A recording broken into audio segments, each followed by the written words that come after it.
Bom, estamos no 14º encontro do grupo de representologia. Estamos lendo Meditações Metafísicas, parte 2, né? E vamos continuar. Então, hoje vamos lá só ler o prefácio, já que o professor, por alguma razão, não pôde estar aqui presente. E eu acho muito chato ele não ler esse texto sem ele, né?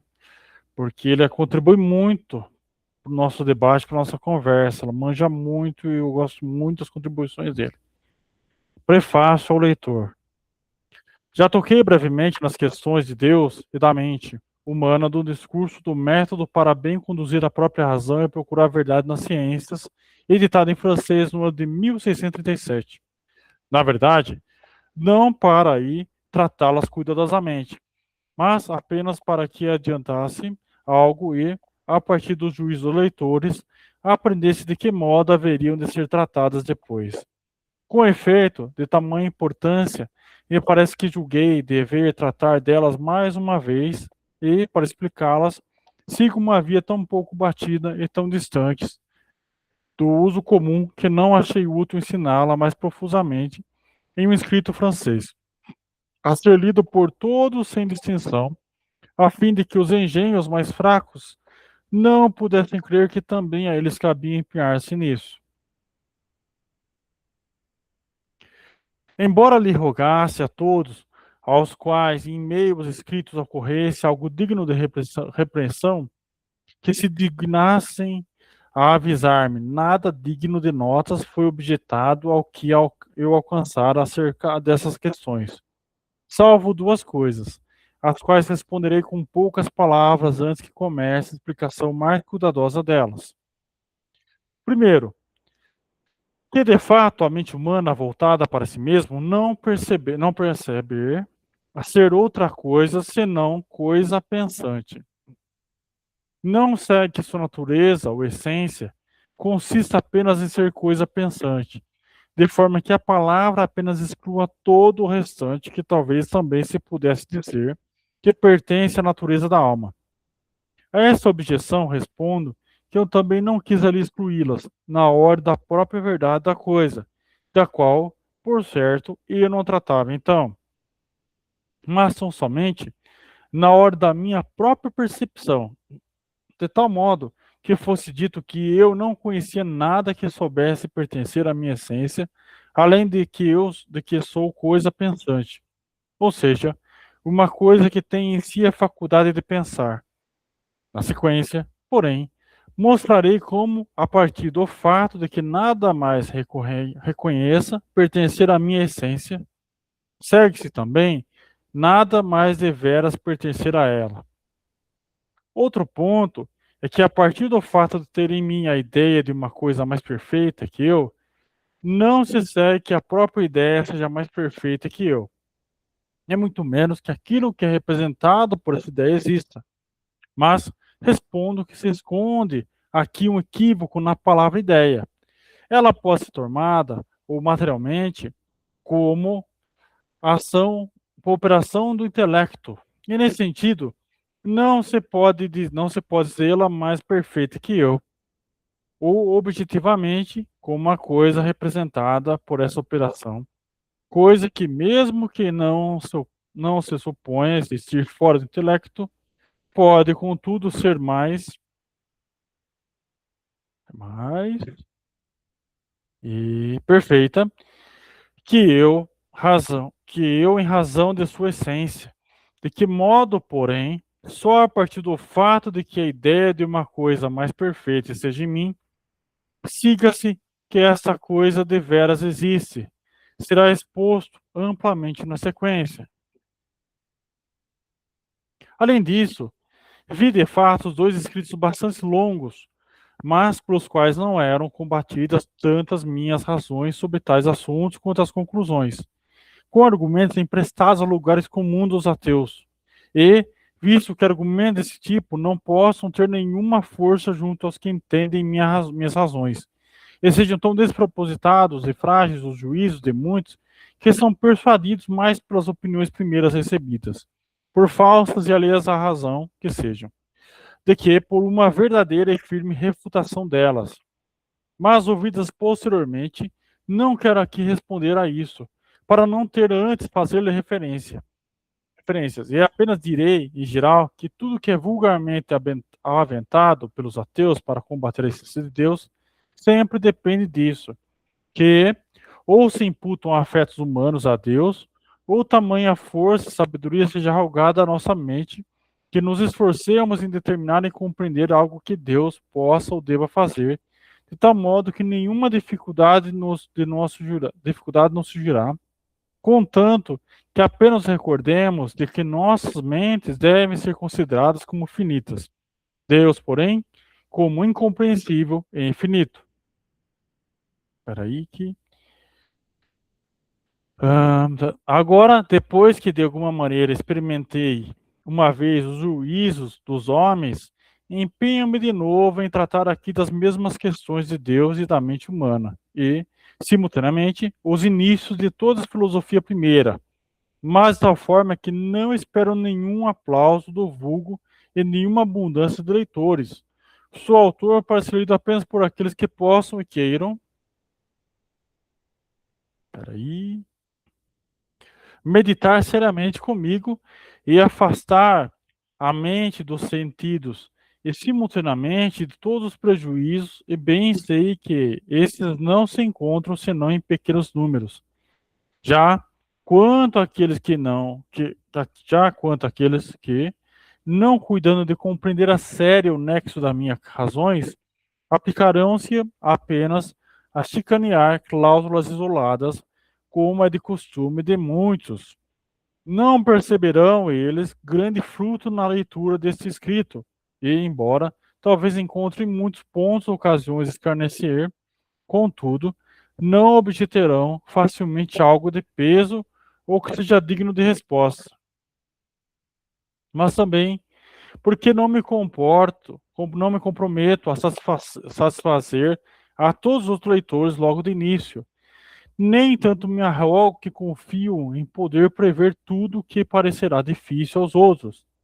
Exporei primeiramente nas meditações aqueles pensamentos, mesmo com a ajuda dos quais parece-me alcancei o conhecimento certo e evidente da verdade, para que eu tente, porventura, persuadir também os outros com as mesmas razões pelas quais me persuadi.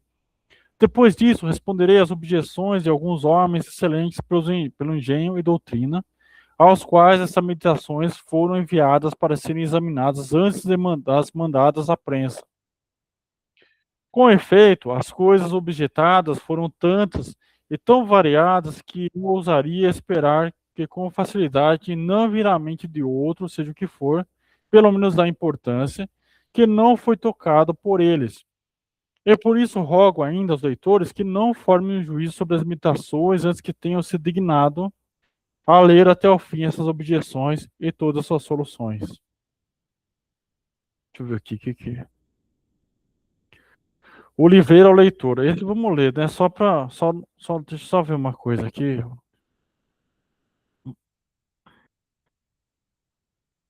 Aqui, a gente lê até 31, porque depois já é o texto mesmo. Ó. Resumo das. Vai.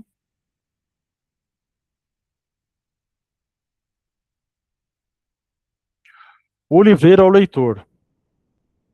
A satisfação que posso prometer a todas as pessoas escrito na leitura desse livro, quanto ao que concerne ao autor e seus tradutores, obriga-me a cuidar de mais minuciosamente, contentar também o leitor, obriga-me a cuidar de mais minuciosamente e contentar também o leitor de minha parte, com medo de que toda a sua desgraça caia sobre mim sozinho. Trato então de satisfazê-lo com meu cuidado em toda essa impressão e também com esse pequeno esclarecimento, no qual devo aqui advertir de três coisas que são de meu conhecimento particular e que servirão deles. A primeira é qual foi o desígnio do autor quando publicou esta obra em latim. A segunda, como e por que ela aparece hoje traduzida em francês. E a terceira, qual é a qualidade dessa versão.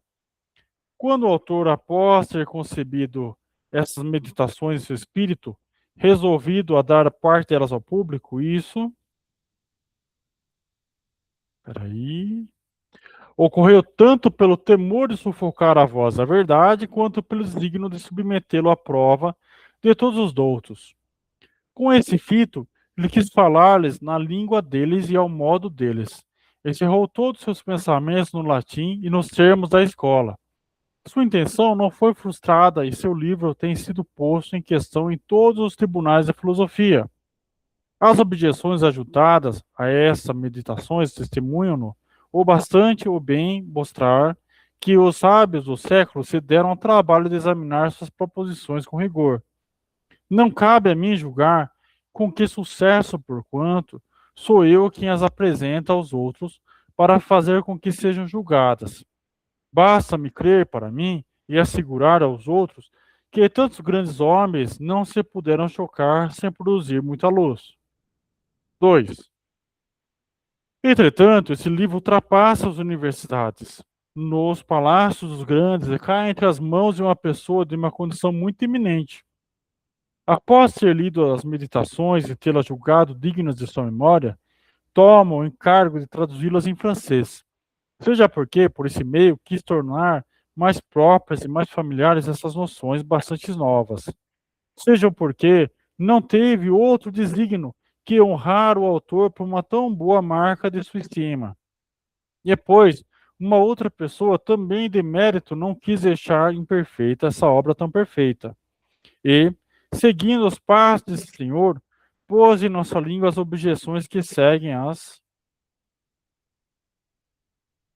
meditações, com as respostas que as acompanham, julgando bem que, para várias pessoas, o francês não tornaria essas meditações mais inteligíveis que o latim, se elas não estivessem acompanhadas das objeções e de suas respostas, que são como seus comentários.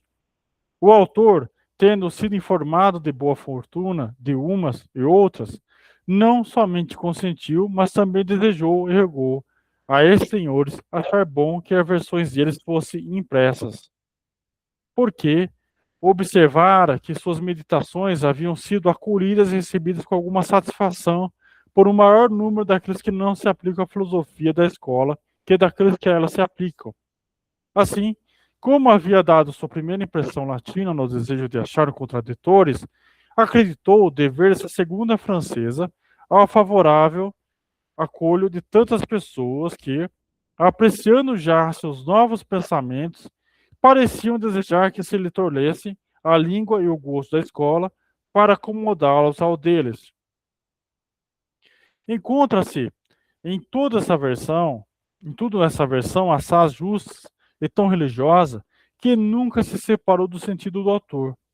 E eu poderia assegurá-lo sobre o conhecimento que tenho da luz do espírito dos tradutores, que facilmente não se terão equivocados, mas tenho ainda uma outra certeza mais autêntica, que é que eles têm, como era justo, reservado ao autor o direito de revisão e correção.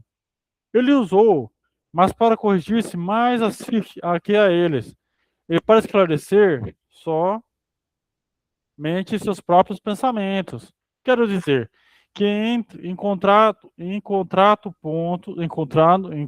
pontos que lhe pareceu que não os tinha tornado claros ou bastante latim para todo tipo de pessoas.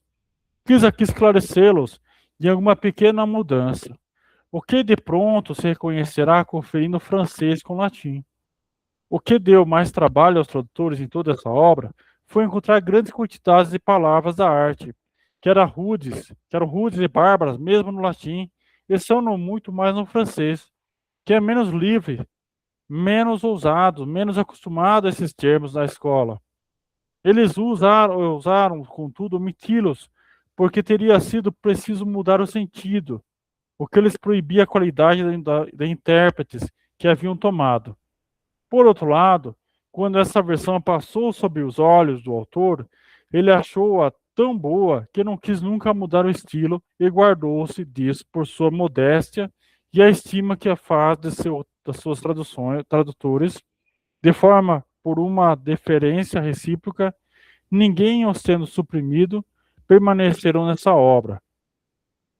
Acrescentaria agora, se me fosse permitido, que esse livro, contendo meditações muito livres e que podem mesmo parecer extravagantes, aos quais não estão acostumados, especulações da metafísica, não serão nem útil nem agradáveis aos leitores que não puderem aplicar seu espírito com muita atenção ao que leem, nem se abster de julgar antes de ter examinado bastante.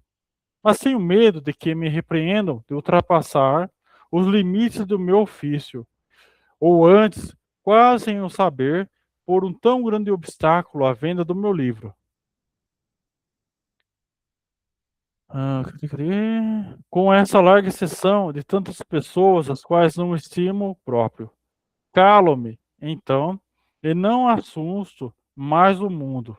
Antes, porém, sinto-me ainda obrigado a advertir os leitores de trazer muita equidade e docilidade na leitura desse livro, pois se aí che, che, chegam com esse mau humor e esse espírito contrariante de grande quantidade de pessoas que leem apenas para disputar e que, fazendo profissão de buscar a verdade, parecem ter medo de encontrá-las, porquanto, no momento, mesmo que dela lhe pareça alguma sombra, tratam de combater e destruí-las. Eles nunca farão nem proveito nem julgamento razoável. É preciso lê-los sem prevenção, sem precipitação e com o desígnio de instruir-se, dando de início ao seu autor o espírito escolar para só depois tomar o descensor. Esse método é tão necessário para essa leitura que posso chamá-lo a chave do livro, sem a qual ninguém o poderá bem entender. Bom, daí semana que vem a gente continua, né? O que você acha, Ronaldo? Pode ser, sim, tranquilo. Porque agora já começa a parte que a gente quer o professor aqui, né? Certo. Tá bom? Então tá, Tranquilo. então tá bom. Então eu tô parando a gravação, então. Então até a próxima, hein? Falou. Até a próxima. Valeu. Valeu.